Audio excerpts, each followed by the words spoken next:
As we have discussed previously, one of the greatest inconsistencies in the entire Apollo record is exactly how high an astronaut can jump on the moon. A brilliant example comes from Apollo 16, in which the command pilot, John Young, jumps to salute the American flag. This event was captured by both the rover's television camera and on Charlie Duke's Hasselblad still camera. Hey John, this is perfect with the limb and the rover and you and Stone Mountain and the old flag. Come on out here and give me a salute. Big Navy salute. Off the ground, on the floor. There we go. Good. As Ralph Renee wrote in his book, John Young has leaped about 18 inches in the air. We all know that white men can't jump, but this is ridiculous. Under the moon's 1/6 gravity, his weight, suit included, was only 65 pounds. I am crippled and weigh over 200 pounds, but I can jump 4 inches high. On the moon, this would be over 2 feet. You would think that youthful, physically fit astronauts with the right stuff could jump higher than this.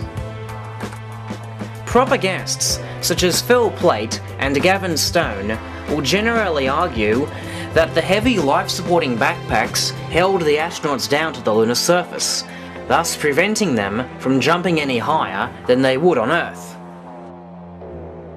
Yeah. Well, not only that, they're not even leaving the surface of the moon more than like a few inches.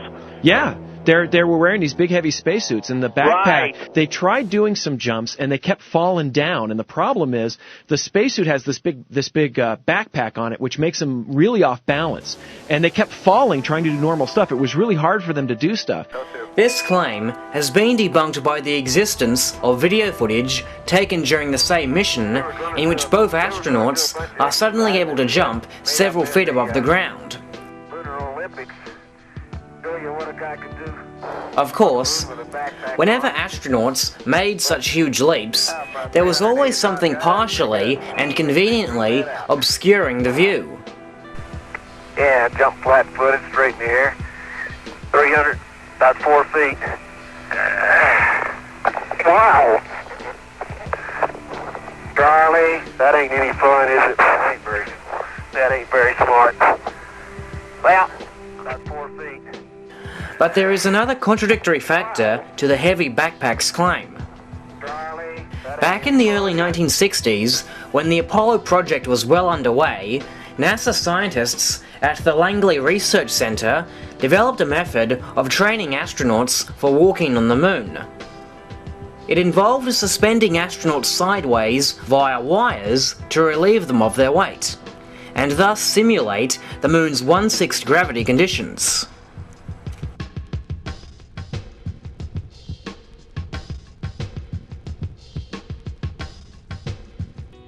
On New Year's Day, 1963, NASA scientists Donald E. Hughes and Amos A. Spady Jr. released a document entitled "A Technique for Simulating Conditions of Walking and Performing Other Self-Locomotive Activities on the Lunar Terrain." The information within this document is so devastating to the Apollo claims, and yet it is freely available for download on NASA's website. On pages 8 and 9 of this document, Hughes and Spady write this about vertical jumping. Measurements were made to determine the maximum vertical heights to which the test subjects, carrying no load, could jump under the influence of both Earth's gravity and the simulated lunar gravity. Most of the jumping tests were made with 3 test subjects who generally were wearing street clothes and shoes. One of these 3 subjects was of medium height and husky build. The second was of tall and heavy build, and the third was tall and of light build. During these tests, accelerometers were strapped to the subject to record the vertical accelerations generated by each subject, who was asked to perform a series of standing height jumps of increasing heights up to that obtained by maximum exertion. a movable target set at various given heights above normal standing eye level was used as a height reference, and the subject jumped so as to bring a target to eye level. These tests provided a qualitative indication of the subject's ability to judge and control his jump. For the tests of jumping under Earth gravity condition, average maximum heights of 20 to 22 inches were obtained. To achieve these heights, the subjects generally jumped from a crouched position, giving a propelling stroke, that is, the vertical movement of the upper part of the body prior to the time the feet leave the floor of about 12 inches.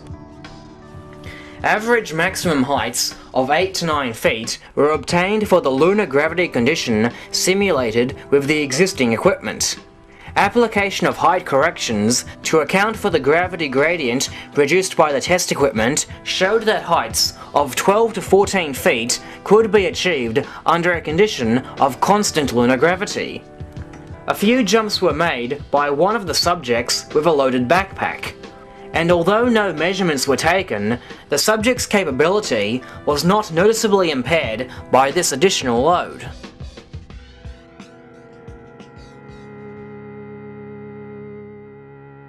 To simplify what Hughes and Spady have told us, NASA's own experiments proved that even with a fully loaded portable life support system, an astronaut could freely jump as high as 14 feet.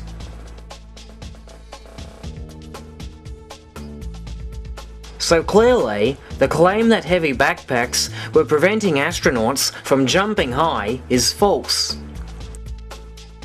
Going with what the experiments of the Langley Research Center had proved, where are the videos of astronauts actually jumping 14 feet whilst out on the surface of the moon? Okay, Bob, I've got my tools of the trade right here.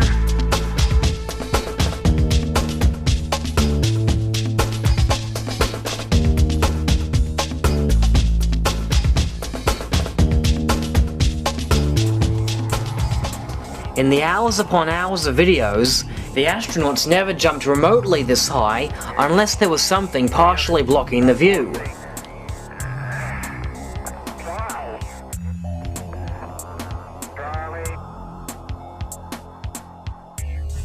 The results of NASA's simulations, together with NASA's EVA videos, offer perhaps some of the strongest photographic material suggesting that these videos were not filmed where NASA said they were filmed.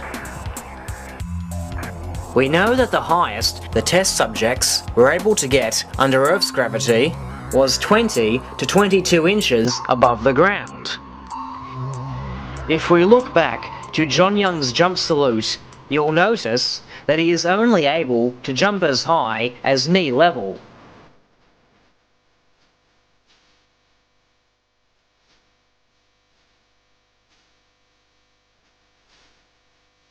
Knee level is typically in the vicinity of 20 inches above the ground. This means that John Young is getting no higher than the test subjects could jump under 1G. Because the moon's 1/6 gravity would have allowed the astronauts to freely jump as high as 14 feet, the best way to achieve this result is to shoot in a 1G environment. But where would NASA find the nearest 1G environment to shoot these videos? The answer is right here on planet Earth.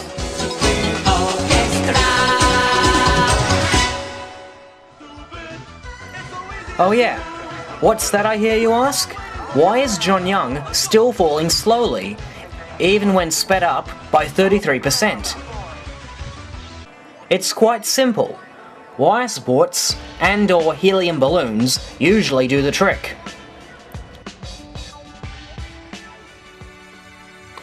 These videos and historical documents emphasize with great certainty that the one small step for man was no giant leap for mankind.